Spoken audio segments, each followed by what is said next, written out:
falar sobre a teologia de João Batista. Podemos, Davi? Podemos, vamos lá. Podemos. Vamos falar sobre a teologia de João Batista. Aqui a gente tem alguns textos de referência, eu não vou ler todos esses textos, mas assim, só porque eu separei. Quero só retomar. Então leia, Davi. Tá, então tá bom, vamos ler rapidinho. Vamos lá. O primeiro texto é o de Mateus, né? Eu vou ler a versão NVI, né? Que é a nova versão internacional. Diz assim, o capítulo 3, do verso 4 ao 12. As roupas de João eram feitas de pelos de camelo e ele usava um cinto de couro na cintura. O seu alimento era gafanhotos e mel silvestre. Ele vinha gente de Jerusalém, a ele vinha gente de Jerusalém, de toda a Judéia e de toda a região ao redor do Jordão. Confessando seus pecados, eram batizados por ele no Rio Jordão. Quando viu que muitos fariseus e saduceus vinham para onde ele estava batizando, disse-lhes: raça de víboras, quem lhes deu a ideia de fugir da ira que se aproxima? Deem frutos que mostrem arrependimento. Não pensem que vocês podem dizer a si mesmos: Abraão é nosso pai, pois eu lhes digo que desta pedra Deus pode fazer surgir filhos de Abraão. O machado já está posto à raiz das árvores, e toda árvore que não der bom fruto será cortada e lançada ao fogo. Eu os batizo com água para arrependimento, mas depois de mim vem alguém mais poderoso do que eu, tanto que não sou digno nem de levar as suas sandálias. Ele os batizará com o Espírito Santo e com fogo. Ele traz a pá em sua mão e limpará a sua eira, juntando seu trigo no celeiro, mas queimará a palha com fogo que nunca se apagará. Acho que tá bom, Davi. Não precisa ler os outros textos, não. Porque também é bem grande os outros. É mais a referência para quem quiser alcançar. Nesse texto de Mateus, ele fala um pouquinho de como João Batista era e de como ele se comportava. Na aula passada... Fala. Não, eu só vou falar para o pessoal. Pessoal, vocês podem estar anotando as referências, mas eu vou colocar no comentário aí a referência, tá? Então, na aula passada, a gente falou um pouquinho sobre como João, que é o estudo que a gente está fazendo do Evangelho de João, como João fala de João Batista, qual é a abordagem que ele faz. Então, para quem assistiu a aula, para quem conhece o livro de João, no capítulo 1, a gente sabe que o evangelista vem explicando a origem de Cristo na eternidade, o Filho de Deus, o Verbo encarnado, Deus encarnado, vem falando de Jesus, da glória de Jesus, do poder de Jesus, e de repente ele faz uma pausa para dizer que João Batista não era a luz. Ele era testemunha da luz, mas não era a luz. E aí nós explicamos aqui na aula que João Batista, na verdade, ele teve um trabalho tão incrível, um ministério tão impactante, que muitos judeus achavam que ele era um grande representante de Deus para o momento do fim, para o momento do juízo. E quando João escreve o Evangelho, já no final do primeiro século, ele enfrenta dois problemas. O primeiro problema que nós falamos aqui nas duas primeiras aulas tem a ver com a filosofia gnóstica do primeiro século, que separava a questão que envolve a divindade com a humanidade. Então, para os filósofos, os gregos, os romanos, Deus jamais poderia ter encarnado. Então, João vem batendo firme nesse ponto. Mas tem um outro problema que ele enfrenta, que é a clareza de João Batista no enfrentamento político, sociológico do seu tempo, e o legado que ele deixou. Até esse tempo de João, ainda tinha gente acreditando que João Batista, sim, era o verdadeiro enviado por Deus, e isso gerava uma série de problemas.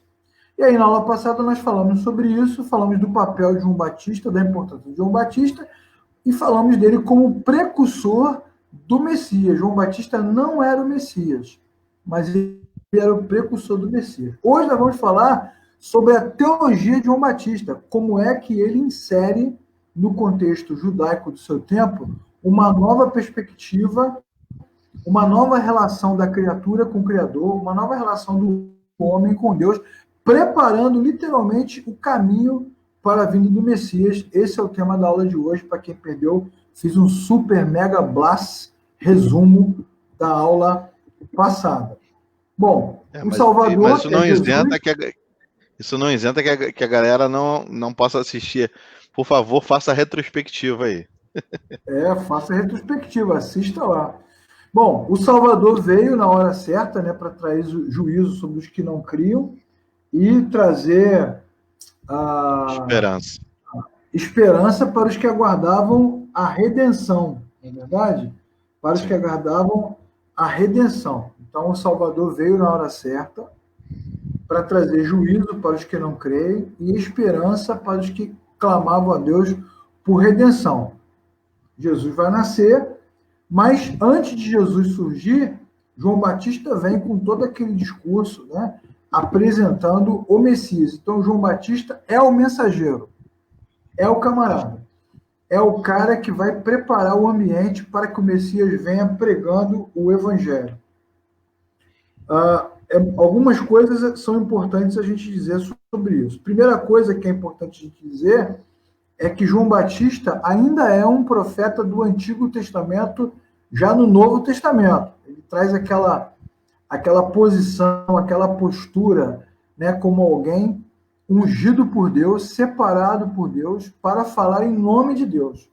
Ele é o último profeta bíblico que se comporta dessa maneira, porque depois dele, Jesus se torna o único e exclusivo representante de Deus naquele tempo e para todo sempre. Mas até a vinda do Messias, eram os profetas que faziam isso, aquelas frases, né? Assim diz o Senhor, veio a mim a palavra do Senhor, assim diz a voz do Senhor. Então, essas coisas que os profetas faziam, João Batista ele é um legítimo representante desse tempo.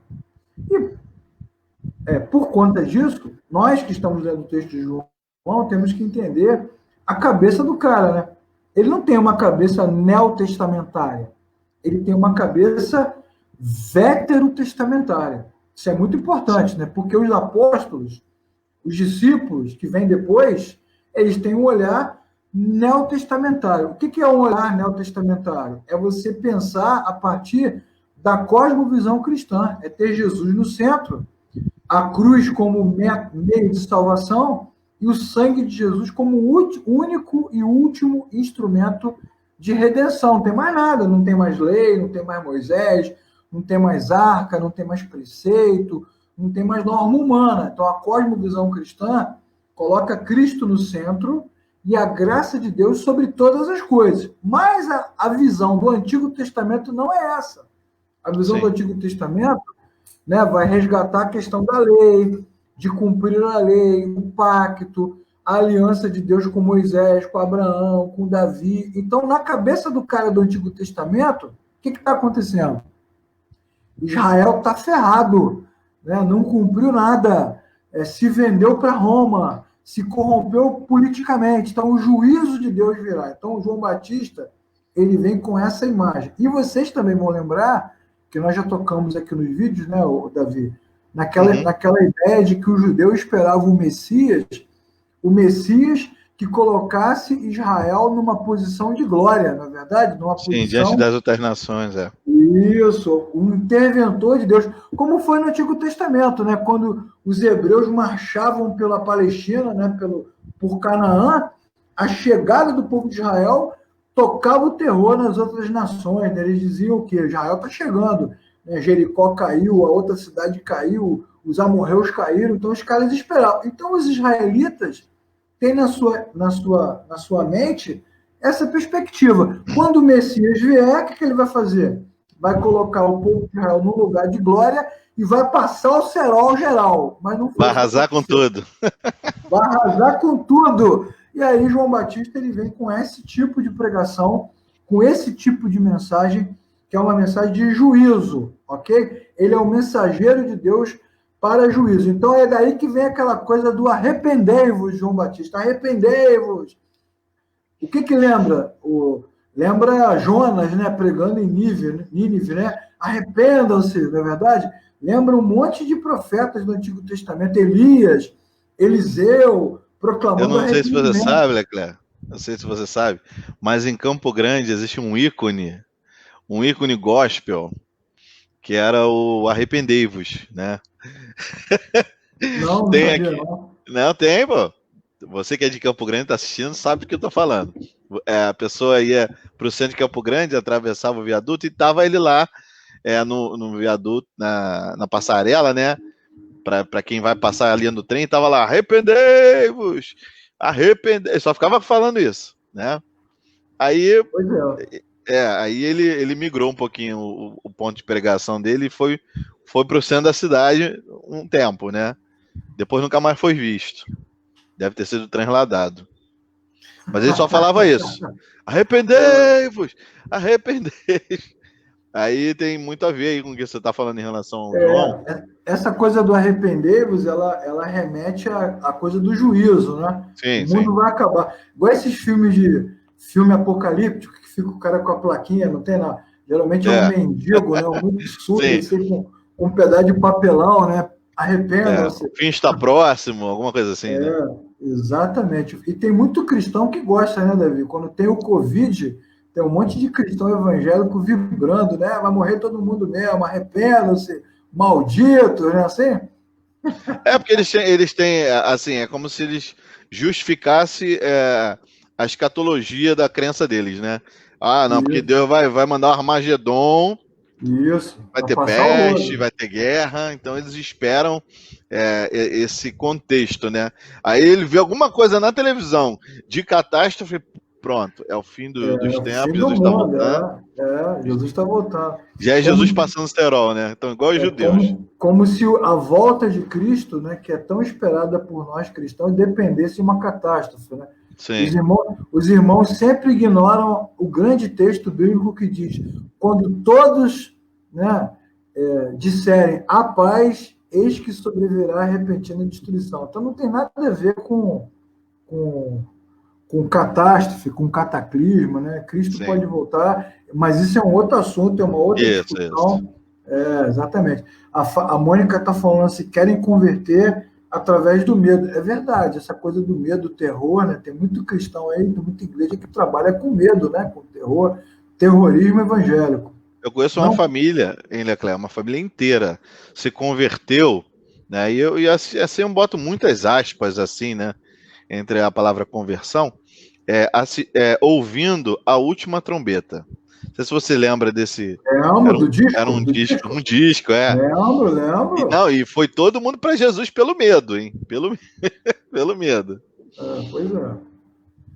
Então, assim, o que a gente está fazendo aqui nesse momento, na abertura da nossa aula de hoje, é tentar entender como funcionava a cabeça de João Batista. Eu não consigo Sim, entrar na cabeça de João Batista. Esse é um conceito importante. A gente nunca vai poder dizer João Batista pensava. A gente não sabe como é que ele pensava. A gente não sabe nem se sim, ele pensava. A gente não tem como entrar na cabeça do cara.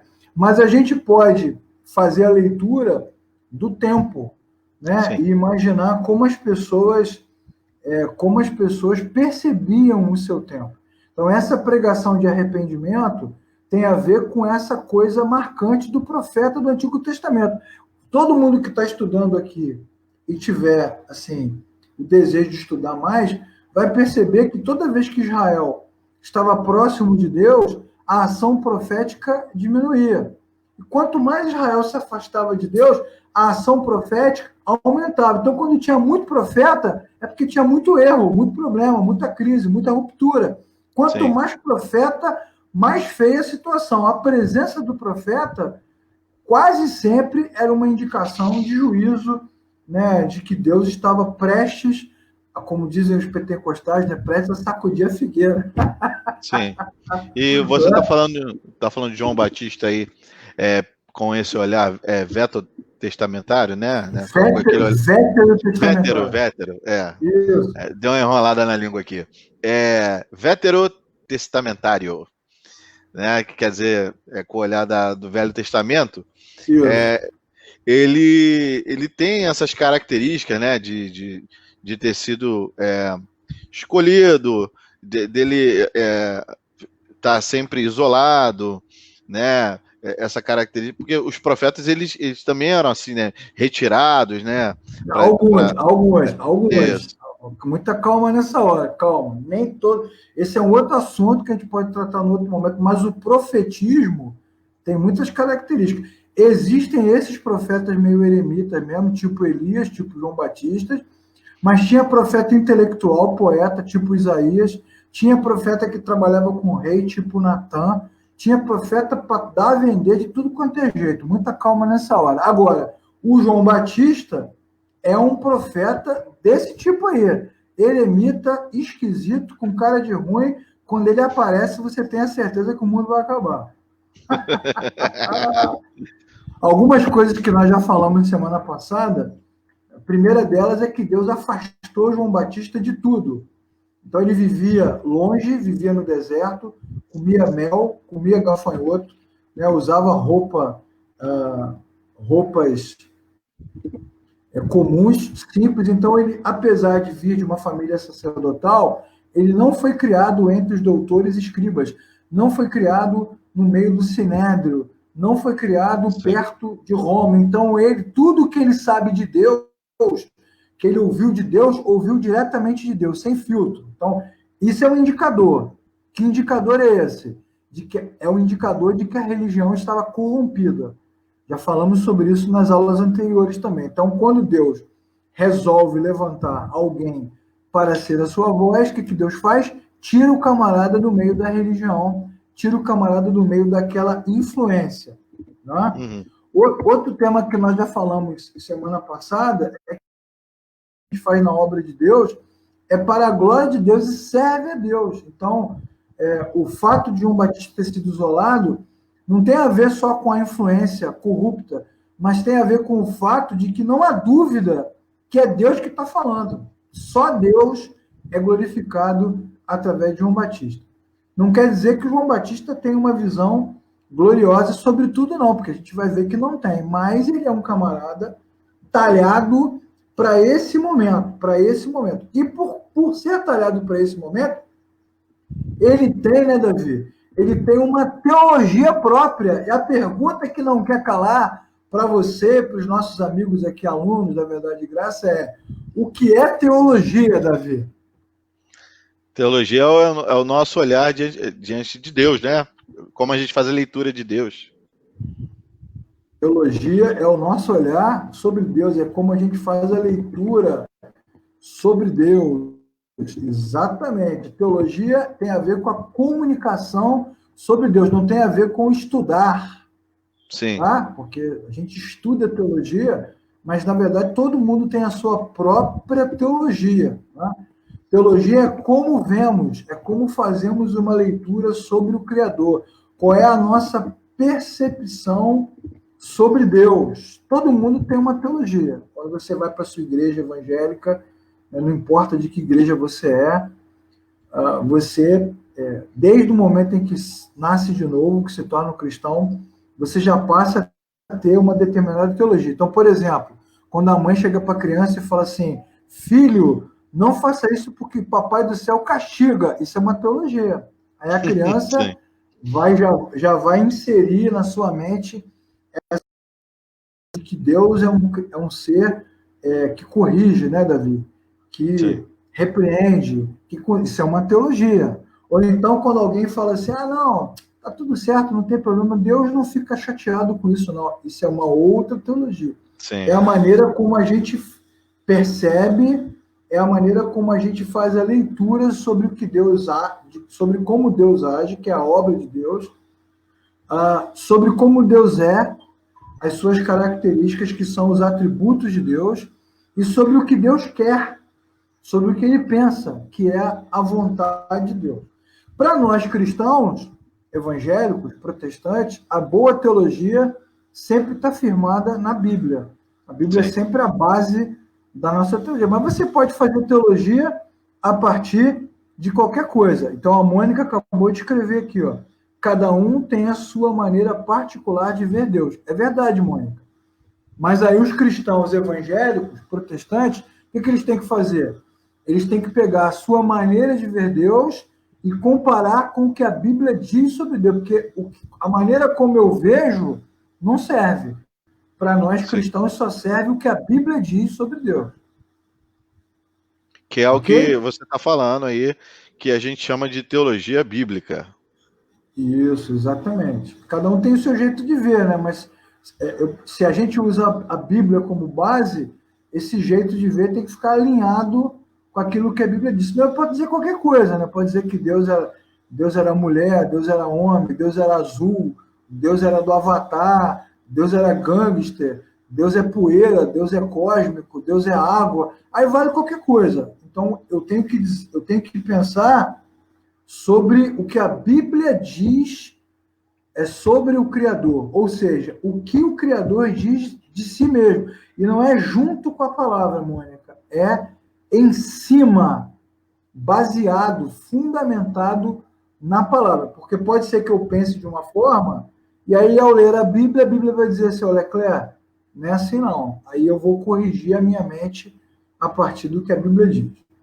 Se João Batista fosse criado no Sinédrio, pelos escribas, pelos doutores, pelos saduceus, pelos fariseus, ele teria uma forma de pensar. Mas como ele não foi criado nesse meio, então ele desenvolveu uma outra teologia sobre Deus. É importante o que você está falando aí, Leclerc, porque os fariseus eles também tinham aquela questão de discípulos, né?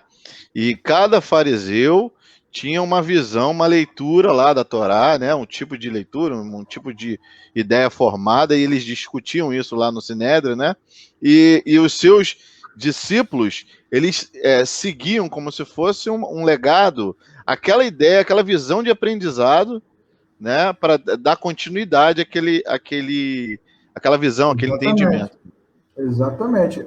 Bom, já que você citou os fariseus agora nessa perspectiva, né? Esses caras, os fariseus, os saduceus, os escribas, os doutores, eles têm uma teologia ainda muito construída em cima da lei de Moisés, né? Sim. Os ensinamentos de Moisés, do cumprimento da lei de Moisés. E Cristo, a Bíblia vai nos ensinar que Cristo ele é superior a Moisés.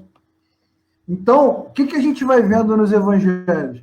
Os caras tentando enquadrar Jesus o tempo todo na lei. A lei diz assim, a lei diz assado, a tradição diz assim, isso você não pode fazer, isso você não pode agir desse jeito, não pode usar essa roupa, não pode comer desse jeito, não pode andar desse jeito, né? Os caras vão o tempo todo tentando moldar Jesus à tradição e à lei de Moisés. Então, você imagina, se João Batista tivesse sido criado ali, ele não ia conseguir, cara, ele não ia conseguir. E aí serve de alerta para as pessoas que estão assistindo essa aula. Se você que está assistindo essa aula, você não tem o costume de ler a Bíblia sozinho, de ter a sua vida devocional sozinho, de orar, de meditar na palavra, de se submeter à Bíblia em devoção, em adoração. Se você não tem esse costume, se tudo que o pastor da sua igreja, o apóstolo, o missionário, o nome que tiver, se tudo que ele diz, que ela diz é verdade absoluta, então a sua teologia, a sua maneira de ver Deus está sendo moldada por alguém e não pelo que a Bíblia diz. E aí, obviamente, a gente vai ficar torto, né, Davi? Não vai dar certo. Não, porque com certeza essa pessoa que está instruindo, como todos nós, temos falhas. Então, há também falhas na teologia dessa pessoa, só que você acaba tomando isso como lei, e como foi falado aqui, a teologia bíblica ela tem que ser a base, né? A gente tem que estar mergulhado, inserido, enxertado e bem instruído biblicamente para não ser pego. E é muito interessante o que você falou aí, né, em relação à nossa intimidade, e a intimidade entre aspas, né, mas assim, a nossa particularidade no buscar a Deus, né, a nossa individualidade no buscar a Deus. Porque isso também traz amadurecimento para nós. A gente não fica... Fala. Dependente. Isso aí. Tem um monte de pastor aí, né, Davi, que vive falando, para que teologia? Fica esse monte de gente estudando teologia, fica enchendo a cabeça de teologia. Quando Quando o líder da sua igreja diz isso, ele está fazendo teologia. Ele está fazendo teologia. Só que a teologia é dele. Quando ele diz isso, ele fala dessa forma para que você não estude. Porque pode ser que ao estudar você descubra que a teologia dele é maluca, completamente fora do que a Bíblia ensina.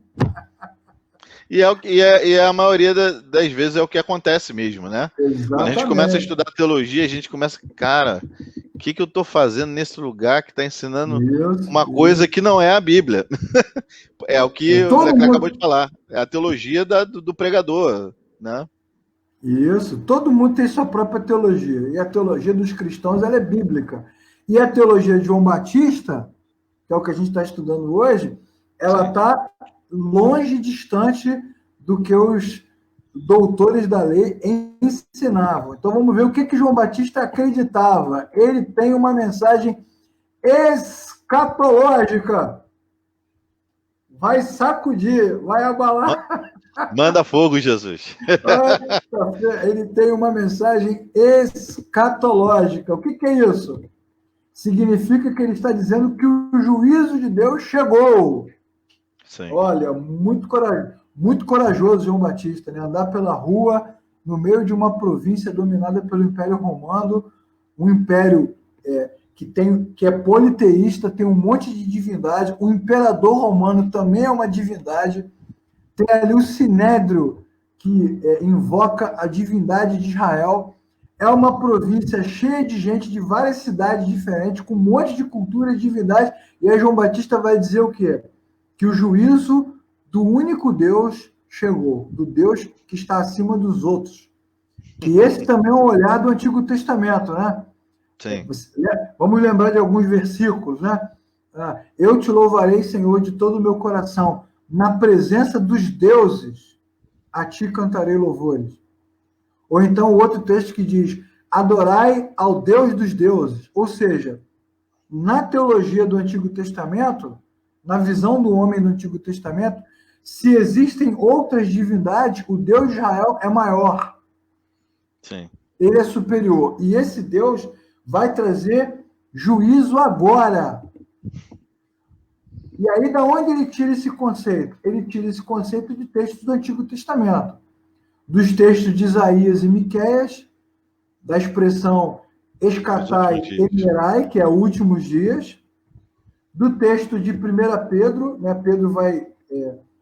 Pedro, obviamente, é um texto que vem depois de João Batista, mas que se baseia nesse conceito do Antigo Testamento, né? Scatus ton chronon, últimos tempos, e João também vai usar a mesma expressão, scatiora, última hora. Tanto Pedro como João vão se basear nos textos de Isaías e de Miqueias para falar o quê? Que o último tempo chegou. O que João Batista ainda não sabe, e nós já sabemos porque lemos a Bíblia, é que esse último tempo, essa última hora, se refere a Cristo. Sim. Como está escrito em Hebreus capítulo 1. Havendo Deus outrora falado de muitas e diferentes maneiras aos nossos pais pelos profetas, aprove o Senhor agora falar a nós através do seu Filho, vindo à plenitude dos tempos. Então, no momento final, na hora final, quando Jesus grita na cruz, está consumado, está ali marcado a chegada desse último tempo, o tempo do reino do Messias. E é engraçado, né, Davi? Tem muitos cristãos aí que vivem usando essa expressão últimos dias, últimos tempos, última hora, como se isso se referisse a Apocalipse, né? Sim, como se referisse ao final do mundo. O mundo vai acabar. Eu quero dizer para você que está nos assistindo que o mundo nunca vai acabar. Não tem nada na Bíblia que diga que o mundo vai acabar. Pelo contrário, vai haver uma continuidade, mas isso é assunto para você estudar aí na nossa playlist sobre Apocalipse, que é outra playlist que a gente faz. Tem dificuldade de gravar, Fátima? A Fátima está dizendo aqui, professor, eu tenho muita dificuldade de gravar. Fátima, todos nós temos, é por isso que a gente lê constantemente. A gente não consegue gravar tanta informação, né? A gente tem que Sim. ler constantemente. Por isso que a gente está deixando os vídeos aqui também, para que você possa assistir na hora que você quiser. Sim. Bom, João Batista, então, ele tem... Que teologia que ele tem? Uma teologia escatológica. E é por isso que todo mundo tinha medo de João Batista, porque ele está prevendo o fim. Ele está prevendo o final se aproximando. E aí as pessoas estão com medo. Aí ele fala, arrependam-se, porque o fim vem. Está posto o machado na raiz das árvores. Está explicado, então, porque ele fazia fila para o pessoal se batizar nas águas, né, Cléber? Exatamente. Todo mundo queria escapar do juízo. Exatamente. Sim. Exatamente. Inclusive, né, Davi, João Batista cita uma passagem, a gente não vai se aprofundar nela hoje, porque não vai dar tempo, mas ele cita, ele usa uma expressão que remete ao Antigo Testamento, a Gênesis. Lá em Gênesis, capítulo 3, versículo 15, o que Deus vai dizer depois da queda? Colocarei inimizade entre você e a serpente. Deus falando com a mulher, né? Sim. Ou seja, a tua descendência será inimiga da descendência da serpente. Então, Deus fala uma coisa esquisitíssima no livro de Gênesis. Tem uma descendência que vai ser redimida e tem uma descendência que pertence à serpente. Olha que troço esquisito, né? Muito esquisito. Então, tem uma playlist lá no canal chamada Posso Perguntar? Que a gente vai fazer um vídeo só sobre isso, sobre essa frase aí, descendência da mulher, descendência da serpente. A gente não sabe o que é isso direito, mas uma coisa a gente sabe, João Batista chama os doutores da lei de raça de víboras, ou seja, descendência da serpente. Sim. Tá vendo? E é sobre a descendência da serpente que vem o juízo de Deus. Inclusive, Deus diz para a mulher, né? A tua descendência pisará a cabeça da serpente. Olha que legal. Tem até aquele filme do Mel Gibson, aquela cena famosa, né? Que Jesus vai lá e pisa. Muito maneiro, né? A tua descendência pisará na cabeça da serpente. Então, João Batista chama os doutores da lei de raça de víbora, descendência da serpente. Seja lá o que for isso, né? É muito esquisito esse negócio, né? E aí a gente vai ler agora os textos, né, Davi? Os textos que estão lá em Gálatas. Lê pra gente aí o primeiro, Gálatas 4:4. Vamos ler um só, né, que é bom. Tá bom, peraí. Gálatas 4:4. Isso. Gálatas 4:4 diz assim: mas quando chegou a plenitude do tempo, Deus enviou seu filho, nascido de mulher, nascido debaixo da lei. É o 4:4 é só isso. Isso mesmo, pode continuar. O 5. A fim de redimir os que estavam sob a lei, para que recebêssemos a adoção de filhos. Isso, então, no versículo 4, o que diz o texto de Gálatas? Vindo à plenitude dos tempos, né? Sim. Vindo a hora certa. Exatamente isso.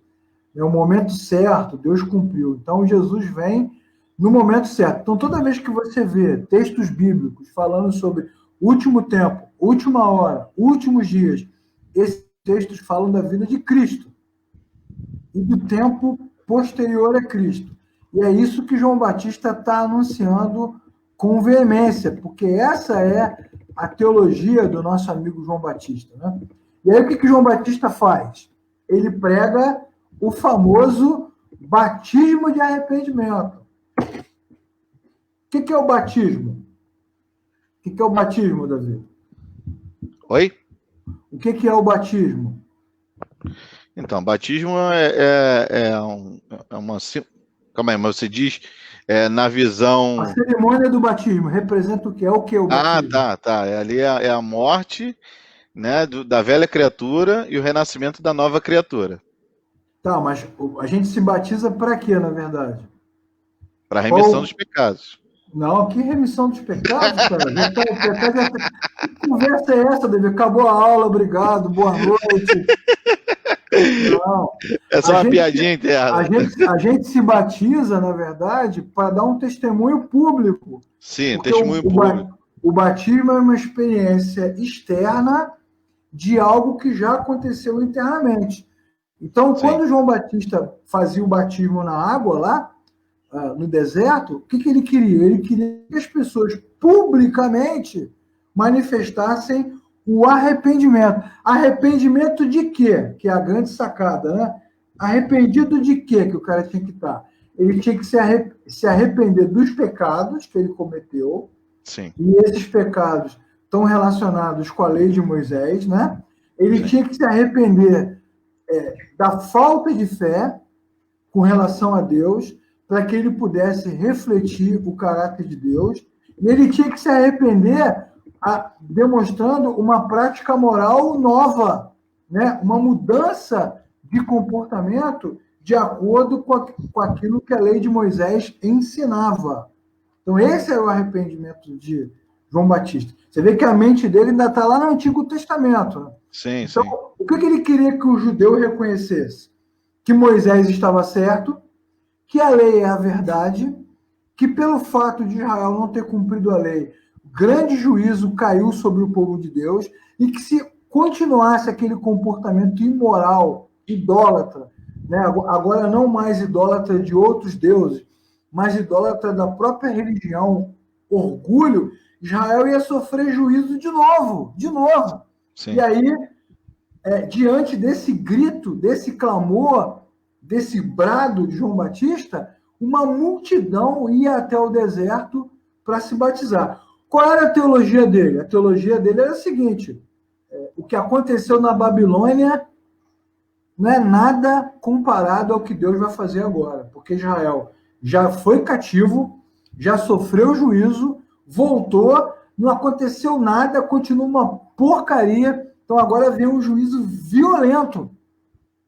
E a palavra de João Batista era muito enfática, então as pessoas ia tanta gente atrás de João Batista que até os fariseus foram, e aí João Batista chamou os caras de raça de víbora, seus safados, né? Vocês estão aqui só para fazer média com a população, mas vocês não acreditam em nada disso.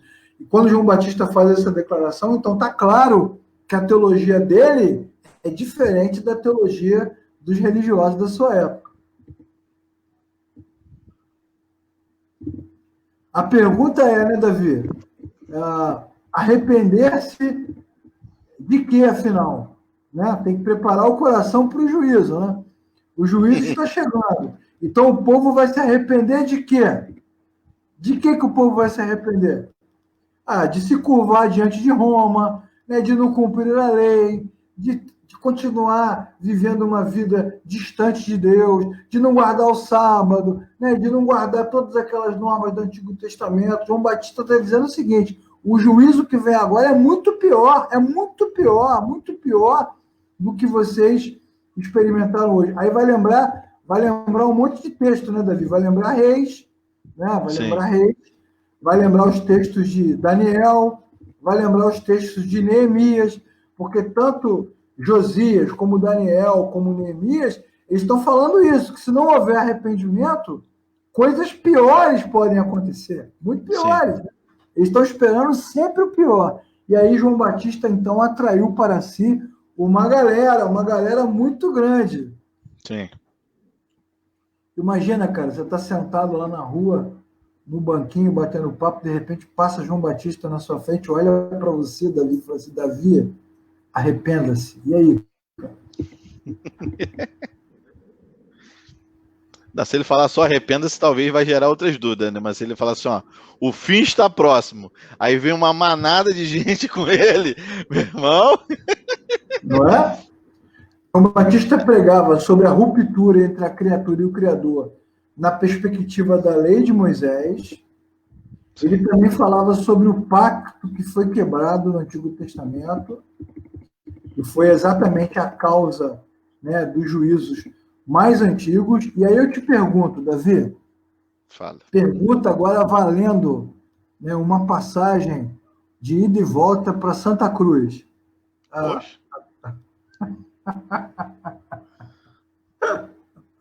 Que é pertinho de Campo Grande. Pode ser para Seropédica também. O que o judeu fazia o hebreu fazia, o judeu no Antigo Testamento, o que ele fazia quando ele queria perdão de pecado? Qual era o ritual? Então, ele ia até um, um templo, né? Um local, né? Que tinha lá aquela parte sacrificial, né? Que eles tinham que levar os animais e a partir da derramamento de sangue daqueles animais era como se fosse um sacrifício de substituição, né? Aquele animal estava morrendo no lugar dele, né? E os pecados dele estavam sendo purificados ali, porque Deus estava recebendo aquele sacrifício. É verdade. A lei de Moisés prevê que quando o homem peca, né, se afasta do Criador, o que ele tem que fazer? Tem que fazer um sacrifício.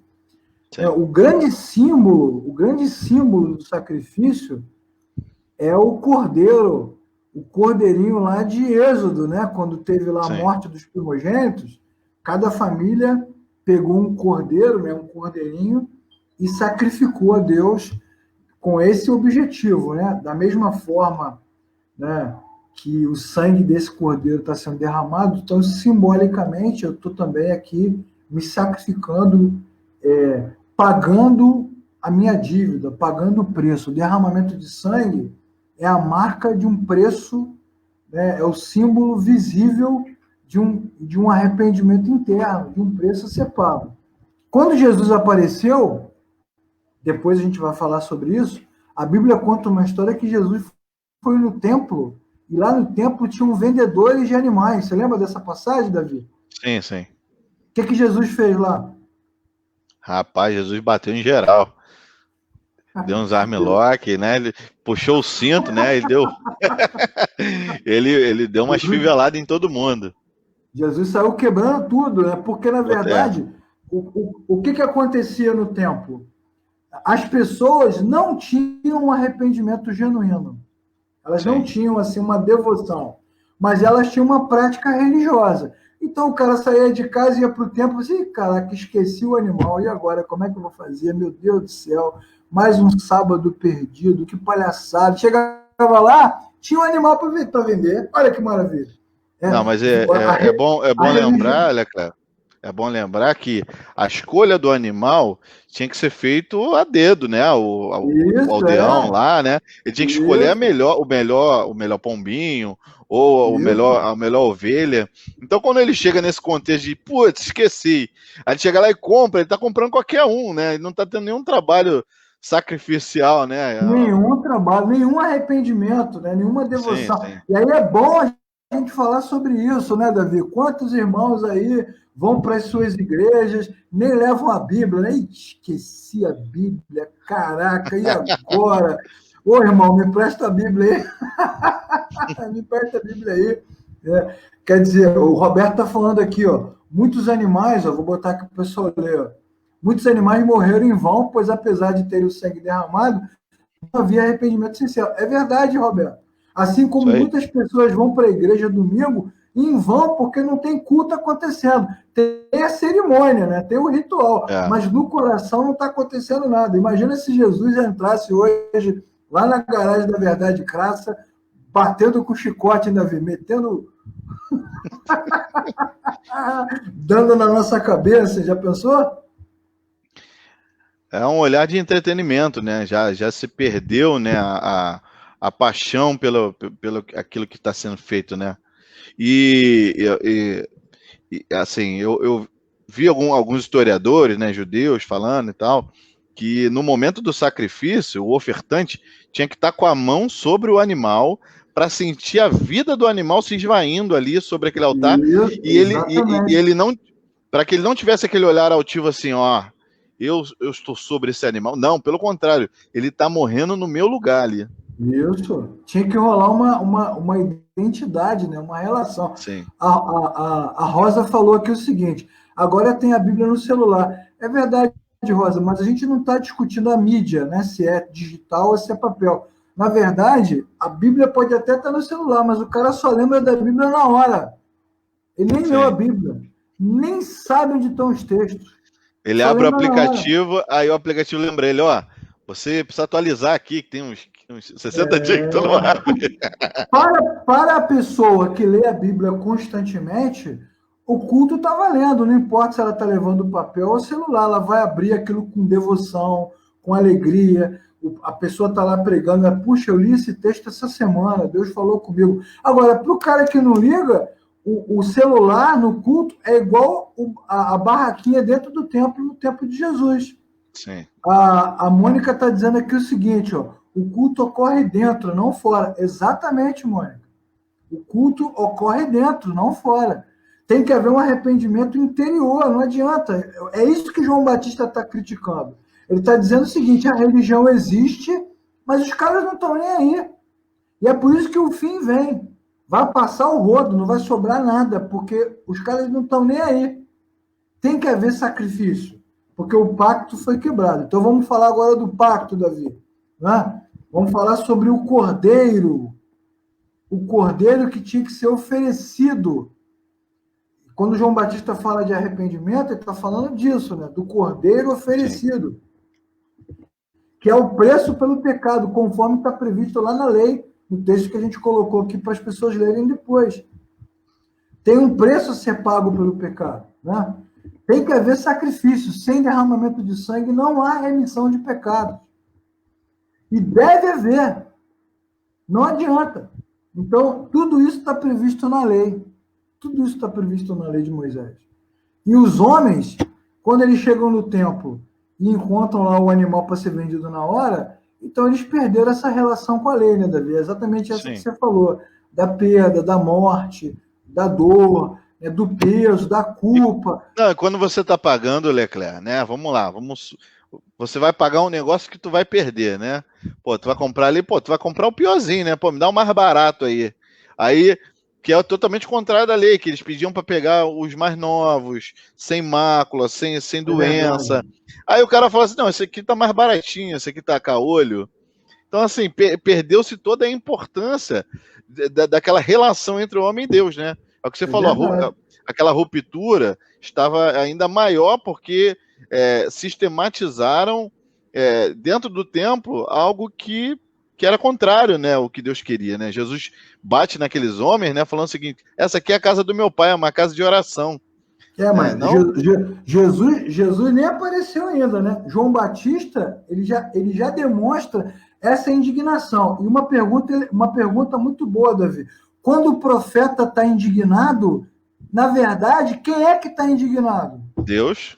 É Deus, exatamente. Sim. O profeta, ele fala em nome de Deus. Então, se João Batista está com muita raiva, significa que Deus está irado, está furioso. É bom fazer esse recorte aí, Leclerc, porque muitas pessoas, às vezes, pegam texto lá do profeta Elias e falam, nossa, olha como Elias tinha poder. Ele nem consultou a Deus, ele falou, não choverá por 3 anos. Só que as pessoas não entendem que é o que você acabou de falar. Que ali não é Elias falando, é o próprio Deus falando. Exatamente, né? Exatamente. Não é inclusive, já que você citou Elias, né, o livro de Tiago, no Novo Testamento, vai dizer que Elias era um homem sujeito às mesmas paixões que nós somos. Sim. Não é isso que o texto diz lá? Elias era sujeito às mesmas paixões. Entretanto, ele disse para não chover, não choveu. Ou seja, não era ele, era Deus. Sim, através dele. Então, quanto mais indignado João Batista está, mais isso se comprova, se demonstra como uma indignação clara, latente de Deus.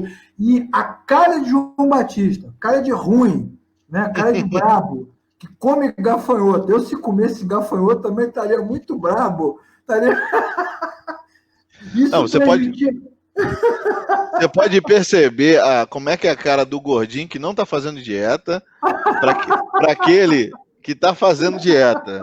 Né? A cara de amargurado, de sofrido, a cara chupada, né? Imagina João Batista. Eu também estaria muito brabo, né? Assim, muito irado com isso. E essa figura de João Batista é uma figura assim, meia medieval, né? Meia pré-histórica. Sim.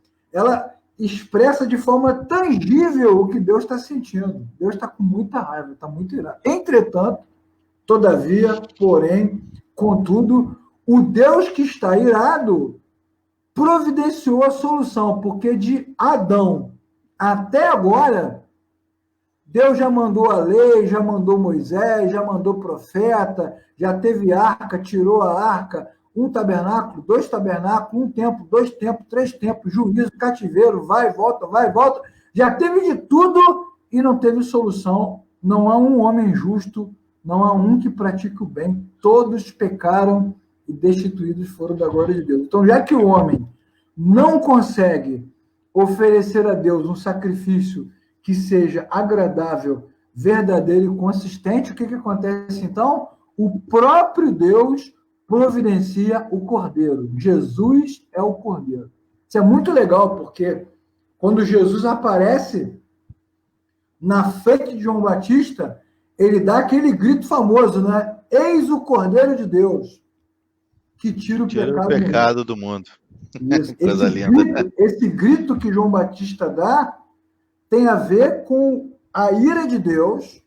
Quando ele grita, arrependei-vos, Deus está irado, e quando ele grita, eis o Cordeiro de Deus, é Deus dizendo, aqui está. Então, nesta frase, eis o Cordeiro de Deus, cumpre-se o texto de Isaías, né, Davi? Que é o texto famoso, né, Isaías 53, né, ele levou sobre si as nossas dores, né, como ovelha muda foi levado, né, então cumpre-se o texto de Isaías, exatamente, cumpre-se o texto de Isaías que fala de Jesus como Cordeiro, e cumpre-se também um monte de passagens que falam de Jesus como oferta de Deus. Passagens parecidas, por exemplo, com a de João 3,16. Deus amou o mundo de tal maneira que entregou seu Filho unigênito para todo aquele que nele crê não pereça, mas tenha vida eterna. E deu seu Filho unigênito.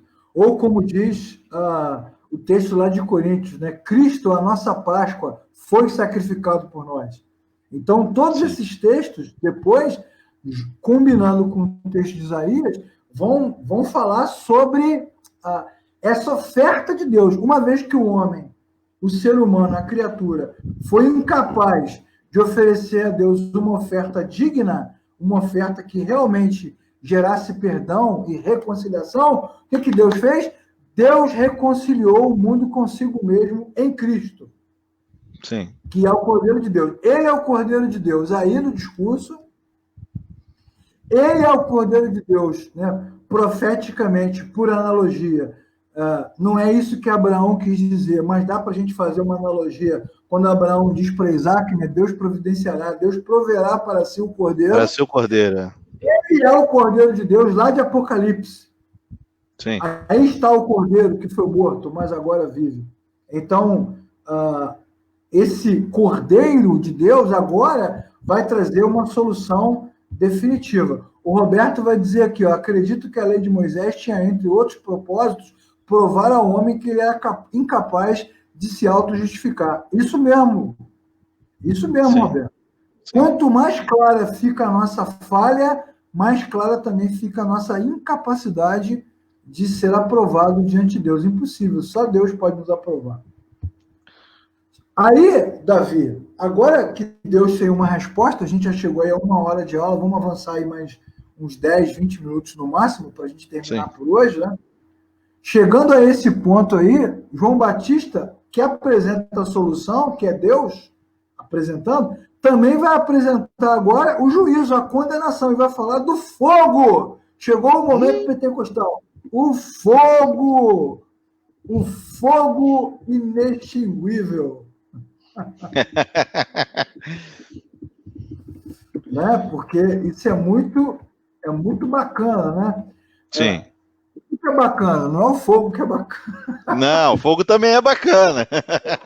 Bacana, na verdade, é como a Bíblia, essa frase aqui do Roberto já apareceu, é como a Bíblia ela vai nos ensinar algo sobre a mensagem. Sim. Então, vamos pensar com calma, né?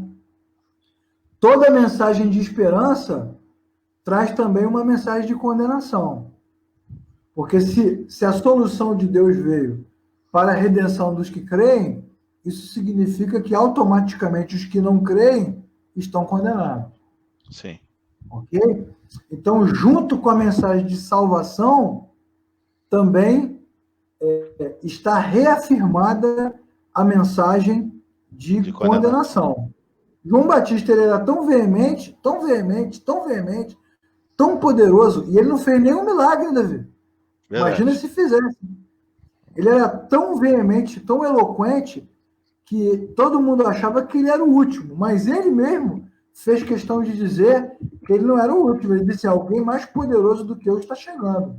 Sim. Caraca, meu irmão, imagina quem é que está vindo. Né? Alguém mais poderoso que eu está chegando. E esse que vem depois de mim, o que ele vai fazer? Ele vai colocar o machado na árvore. Ó, tá vendo? Ou seja, Jesus, o Messias, ele não vem só para salvar, ele também vem para cumprir o juízo de Deus. Sim. Isso é importante, né? Porque isso desmonta um pouco dessa mensagem sociológica, filosófica, pós-moderna, gnóstica, universalista, de que Deus ama a todos, salva a todos. Biblicamente isso não é verdade. Infelizmente, até eu confesso que seria muito melhor para nós, muito mais confortável, se a mensagem fosse essa, mas biblicamente falando, o cristianismo ensina que aquele que crê em Cristo recebe a vida eterna. Aquele que não crê em Cristo está condenado. Machado posto.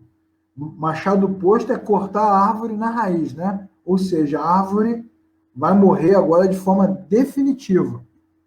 João Batista está dizendo que esse que vem depois vai colocar o machado. Ele vai limpar. Vai meter a pá e vai limpar. Vai tirar tudo que está ruim, que está morto, que está podre. E, para horror de muita gente, ninguém vai escapar.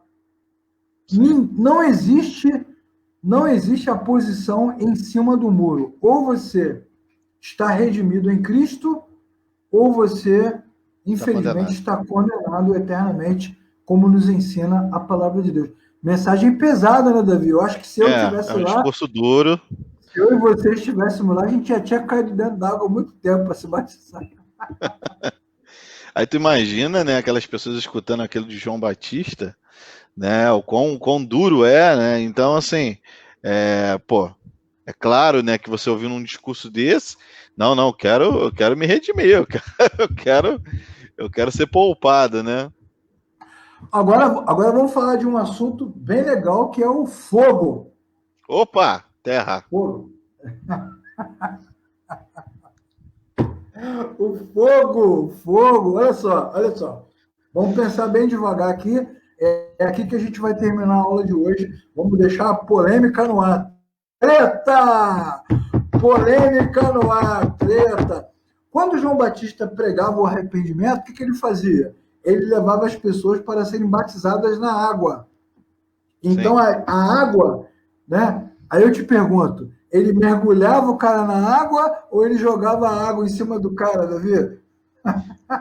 Boa pergunta, hein? Pergunta para outra aula. Ele botava o cara na água, né? E aí o que acontece? Aquela água, aquela experiência com a água era o momento público, todo mundo via, em que aquele camarada ali arrependido estava se reconciliando com Deus. Então ele diz assim, eu batizo vocês com água, ou seja, eu marco esse momento de reconciliação com água. Ok? Ok. Mas vem um depois de mim que vai batizar vocês com fogo, ou seja, ele vai salvar os que creem e vai marcar esse momento de condenação com fogo. Interessante, né? Interessante como esse texto muitas vezes é distorcido, porque, infelizmente... Não, demais. A leitura errada do povo em relação a... graças a Deus, me batizei nas águas, agora vão me batizar no Espírito Santo com fogo. Né? A leitura, né? Que não tem nada a ver... O texto... Não tem nada a ver. O Espírito Santo é uma coisa que ainda nem chegou, vai chegar lá na frente, né? Infelizmente, muita gente pega esse texto para falar de fogo, batismo do fogo, e aí o fogo, a palavra fogo, e essa ideia do arder em fogo, né, de ter fogo, de queimar, virou um clichê, virou um jargão religioso. Sapatinho de fogo, palavra de fogo, hino de fogo, louvor de fogo, cântico de fogo, culto de Cajado de fogo. Cajado de fogo, oração de fogo. Agora eu tenho uma péssima notícia para você que gosta de fogo. Se você não, se você não for torcedor do Botafogo, que aí até justifica você gostar de fogo, eu tenho uma péssima notícia. Na Bíblia, todas as vezes que aparece fogo, significa que Deus está promovendo juízo. Rapaz. E não poder. Tá passando cerol, né, então? Não tem, assim, expressão de poder. Ah, mas e o texto de Atos dos Apóstolos, capítulo 2? Bom, num outro vídeo, numa outra live, junto com o Davi, ou com o professor Luiz Pires, ou com o professor Marco Circo, ainda não sabemos, nós vamos falar sobre essa coisa do fogo de Atos 2. Mas esse texto de Atos 2 não tem nada a ver com esse texto aqui. E não tem nada a ver com a teologia de João Batista, que é veterotestamentária. Tanto que o texto de Atos diz que é a leitura que Lucas faz, né? Isso, línguas como de fogo, né? Isso. Ele nem diz que é fogo mesmo. Então as pessoas pegam aquele texto e já decretam que aquilo ali é um momento de fogo, né? Então vinculam ali aquela experiência espiritual, chama, né? Espiritual a fogo, a Deus. E também é um pouco que tu falou que é veterotestamentária em relação à sarça ardente, né? Exatamente. Que eu vou ficar. É o fogo inextinguível, né? Que você botou aí, né? Exatamente. A sarça, isso aí. São coisas que não tem nada a ver com a outra. A gente vai juntando esse troço, uma coisa com a outra, e vai ficando uma grande salada, né? Aí depois que o pregador faz a salada, a gente fica igual cebola em salada de fruta, totalmente perdido, não sabe o que fazer, com essa maluquice de ensino, né? Ou maçã na farofa, né? Pois é. Essa aula aqui é sobre João Batista. João Batista tem um olhar sobre Deus veterotestamentário. E no Antigo Testamento, caiu fogo, é juízo. É simples assim. Até porque não existe compartilhar poder. Deus não dá poder para ninguém no Antigo Testamento.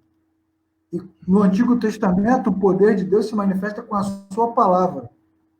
Quando Deus fala com Moisés, né? Fale a rocha. Ou quando Deus cria o mundo, Deus diz.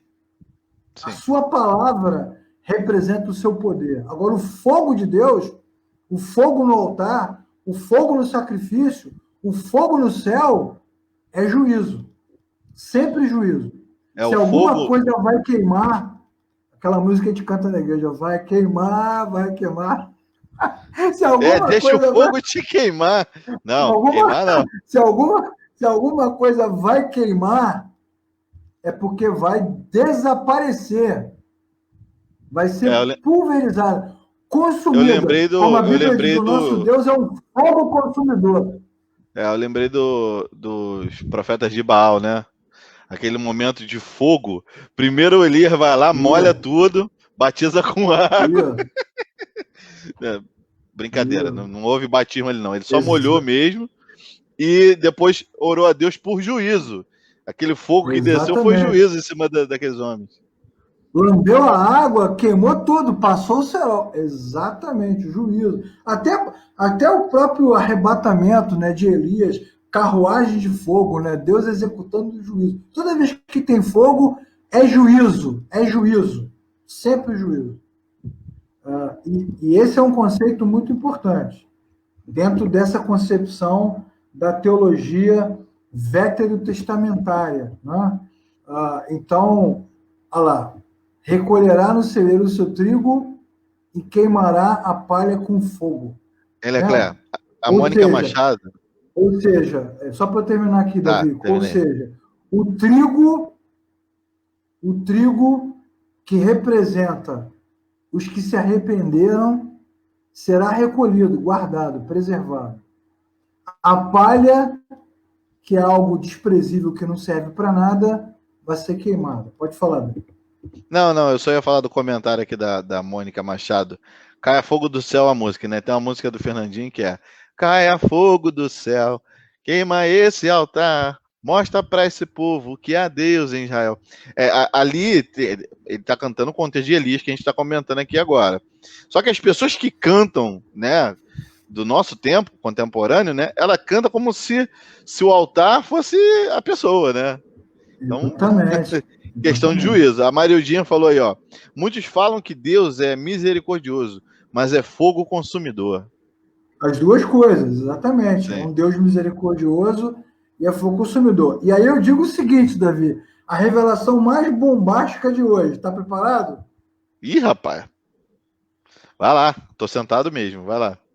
Se você quiser aprender sobre o significado dessa expressão, tem que assistir a aula da semana que vem, porque a aula de hoje já acabou. Qual expressão?